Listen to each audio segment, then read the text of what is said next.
વલસાડની પારડીની વલ્લભ આશ્રમ સ્કૂલના પીટી શિક્ષક ઇન્દ્રજીત સિંહે ત્રીજા ધોરણના વિદ્યાર્થીઓને ડસ્ટર વડે માર માર્યા બાદ વાલીઓ રોષે ભરાયા અને સ્કૂલે પહોંચ્યા, જે બાદ શાળા સંચાલકોએ આરોપી શિક્ષકને બોલાવીને માફી મંગાવી હતી।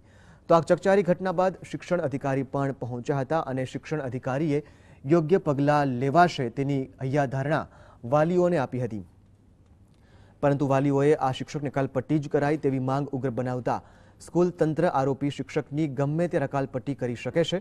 તો આ પહેલા પણ આ શિક્ષકે વિદ્યાર્થીને માર મારીને તેનો વિડીયો બનાવ્યાની વાત પણ સામે આવી છે।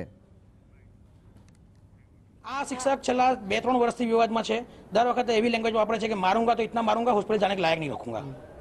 વિડીયો પણ ઉતારે, એમણે એવા વિડીયો ઉતાર્યા છે। શાના માટે વિડીયો ઉતાર્યા તો એવું પૂછવામાં જ્યારે આવ્યું એમને તો એમને જવાબ એવો આપ્યો કે મારે આ વિડીયો બીજા ક્લાસમાં બતાવવામાં આવશે, ચોથા ધોરણના છોકરાઓને બતાવવામાં આવે છે કે ત્રીજા ધોરણના માર્યું, તમે જો શું હાલત કરી છે, તમારી બી આવી જ થશે।